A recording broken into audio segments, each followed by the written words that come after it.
ఆడపడుచులు, అభిమానం, ప్రేమ, అన్నదమ్ములు, పెద్దలు ఇదే క్లాక్ సెంటర్లో కూర్చొని మనం వారాహి విజయయాత్ర చేశాం.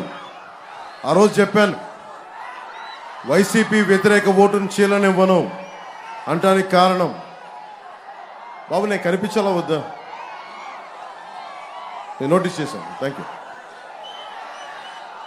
మన కోనసీమ పచ్చడి సీమ, కొబ్బరి సీమ ఇది. అలాంటి సీమని వైసీపీ ప్రభుత్వంలో గొడవలు పెట్టే సీమగా, కొట్లాట సీమగా, కలహాల సీమగా చేశారు.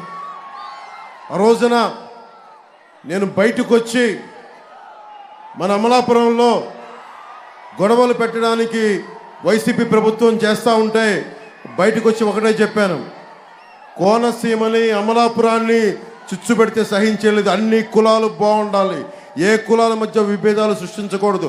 నిజమైన జై భీమ్ ఫాలోవర్గా చెప్తున్నాను, అంబేద్కర్ ఫాలోవర్గా చెప్తున్నాను, అన్ని కులాలు బాగుండాలి. అంతేగాని కుల రాజకీయాల కోసం, మనకి కులాలను వేరు చేసే రాజకీయం కోసం జనసేన కానీ, టీడీపీ కానీ, బీజేపీ కానీ లేదు. మేమందరం ఉన్నది కూడా లా అండ్ ఆర్డర్ బాగుండాలి. అమలాపురం యువతకి, యువకులకి ఉపాధి అవకాశాలు రావాలి.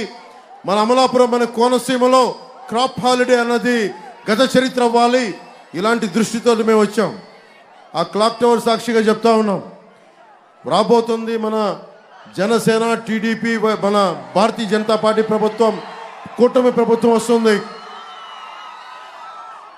మన నాయకులను అడిగాను, వాళ్ళందరూ జనసేన నుంచి వదిలి వెళ్ళిపోయిన నాయకులకి క్లాక్ టవర్ సెంటర్ నుంచి ఒకటే చెప్తున్నాను, నేను నాయకుల్ని ఎవరిని వదులుకోను, జనసేన నాయకుల్ని గుండెల్లో పెట్టుకుంటాను. కానీ నన్ను కాదనుకొని వెళ్ళిపోతే నేనేం చేయలేను.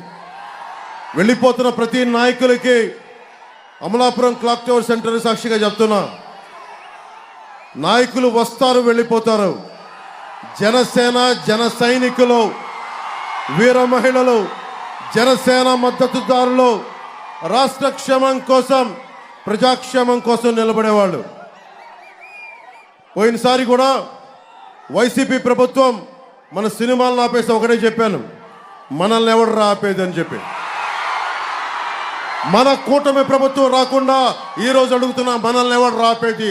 మన కూటమి ప్రభుత్వాన్ని రాకుండా ఎవడ్రా మనల్ని ఆపేది?